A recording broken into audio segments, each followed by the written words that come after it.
guys, welcome back. This is the first of two videos I'm doing in advance of the Medicine Mingle, which is like a shoebox scrap kind of card trade sort of thing.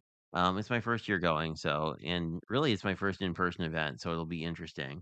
But I had made some swap cards based on Call Me Crafty Al's sheet load from this month, which would be March 2024, depending on when you are watching this. So I will link to her video in the description box, which should give you a pretty good vibe on like how to do some of the cutting and whatnot. Let me just there we go. That's just pulling up the brightness a little bit. My camera was being a little screwy. Anyway, let's take a look at the pieces we need. I grabbed a die cut sentiment. I've been really liking this bloom one, but feel free to use whatever you would like. Have a small white piece. You have a small blue piece in my case, but you can use whatever color cardstocks work for you. And then I thought I would do one that's a little more crafting themed. We have sort of essentially a square and two rectangles.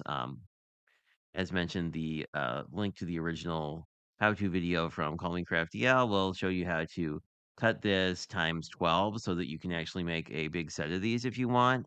I just made one for this video, but for the actual prepping for the mingle, I actually did like a triple set because there are a lot of people who are interested in trading. So you can use either wet glue or dry adhesive here. The one thing what we're going to do is basically butt the little rectangle and the square up to each other. So you may want to, depending on how even your cuts are, you may or may not want to play around with which sides work better. So I'm just going to get this all the way on the left-hand side. Um, I'm just using some wet glue to put this together because I always feel like it gives you a little more wiggle room when it comes to precise adjustment.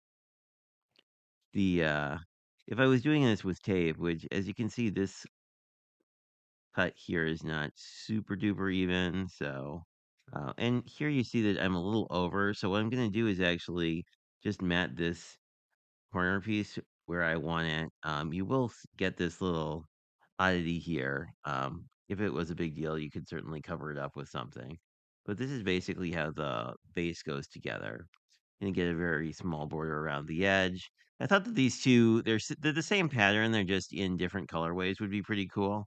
They are both like sort of they're kind of a neat pattern. They're kind of a not completely even polka dot, which I like quite a bit.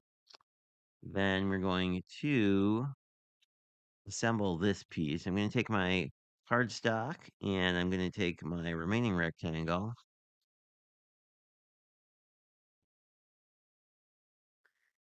And the neat thing about these sheet loads to me is like it's a way I can actually utilize my directional paper because a lot of my sort of use up a lot of paper projects.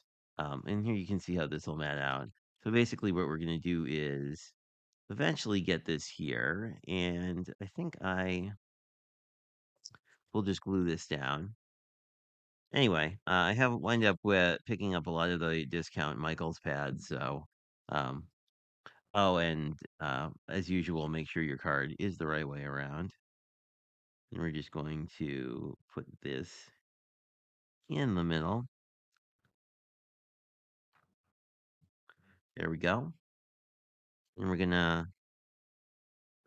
do the same thing with this white piece. I'm going to leave a little strip, but I usually look at the pattern paper I'm using, and sometimes you can move this strip around up or down depending on what your image is. I really liked for the set I did for the mingle, I used some floral patterns with daisies. So, like, if you could get like a full flower up here, that was really cool. But we're reusing the bloom sentiment. I do think it actually works pretty well in a crafty concept as well. And for the bloom, I cut this out of Michael's foil paper, which I really like because it holds together well, especially for sentiments where it's easy to kind of mangle things in transport.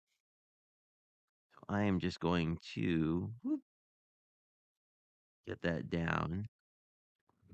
The back side of this is for, uncoated, which is nice. so that it will adhere down pretty quickly. If you're worried about it, just grab any sort of heavy object and just weight it down temporarily. The block will also pick up any loose glue you have. I tend to come back in with the foil paper and just go over it quickly with baby wipe just to clean off any glue oopsies. But this is basically the finished card. It's a really good. I really like this design. It's really good for I think using some of your bolder prints because you have these like large areas where you can basically showcase it. Although I found I like sort of subtler prints in the background and then like having your bold print here. But anyway, this is how you put together this month's sheet load card. And as I mentioned, I will include links to all the things in the description below. Thanks much and talk to you guys later.